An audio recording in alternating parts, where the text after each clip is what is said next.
Hey guys, welcome to the video for Throne and Liberty, 7 things you need to know when starting the game. Let's jump right into this at number 1. The controls for this game can feel a bit weird at first as far as how your character behaves. Luckily, you can change almost every behavior your character does in and out of combat by going into the settings. Now, everyone is going to have a different playstyle for the game. In settings and gameplay, you can change things in the controls, such as having your character automatically lock onto its next target without you doing it manually, and you can even choose to toggle off selecting friendly targets with crosshairs to avoid any accidents. There's also a feature to auto move within range to attack targets, melee or range attacks that you can turn on and off, as well as auto moving within range of interaction targets. I personally wanted to have more control of my character, so I turned auto move completely off by unchecking those boxes. But for something like aim skills, it's a must for me to have aim skills lock on to the current target. There's even a target section in the settings where you can make your character auto-lock on certain types of targets, which I find particularly helpful. It's worth it to go into these settings and take the time to adjust it to suit your playstyle. At number 2, the best weapon to start the game with to complete those early missions up until about level 10 or 15 or so is the bow. Now, you don't have to invest much or any skill points at all into the bow's skills if you don't want to, but using the bow will make a lot of those early below level 15 missions go by a lot smoother and quicker if you have a ranged weapon to pick off enemies from afar.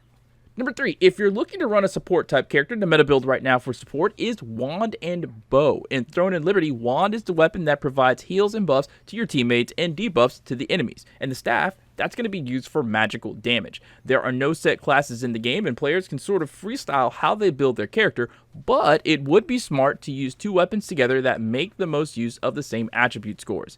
In this game, there are only 4 attributes: Strength, Dexterity, Wisdom, and Perception. Strength governs HP, HP regen, max damage, and minimum damage. Dexterity governs your speed, crits, evasion, and max damage. Wisdom governs everything to do with your mana, how much you have, and how fast it regenerates, as well as ability cooldown times and max damage. And then Perception governs your attack accuracy, crowd control effects, enhances timed boost abilities, and also increases your maximum and minimum damage.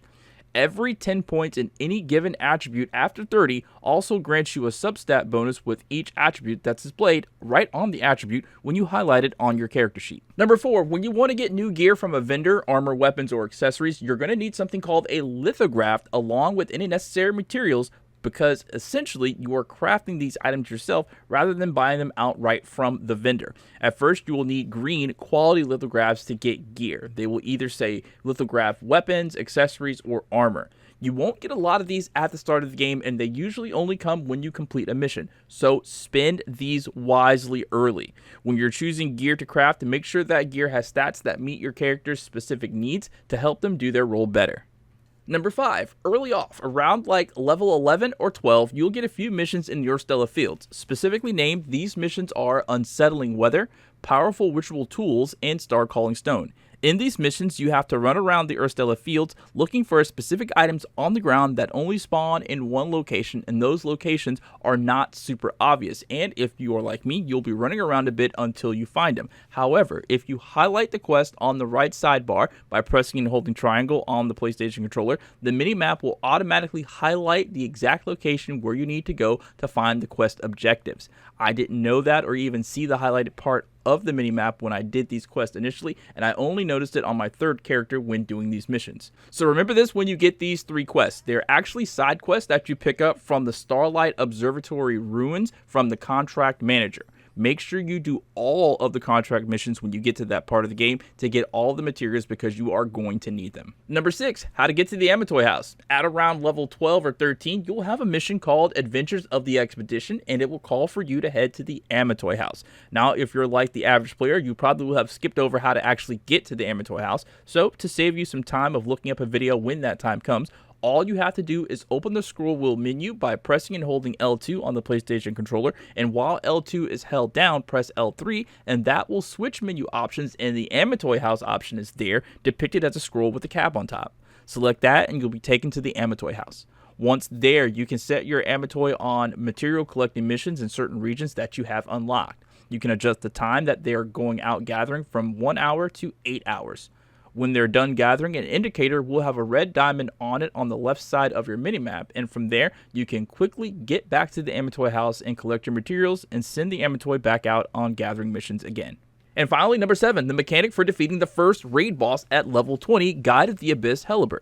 At level 20, you will unlock the first raid, and it's honestly not hard at all, and I advise everyone to instantly jump into this raid the second you are able to. Now, the only thing you have to know and remember for this raid is the boss's mechanic, which is very simple.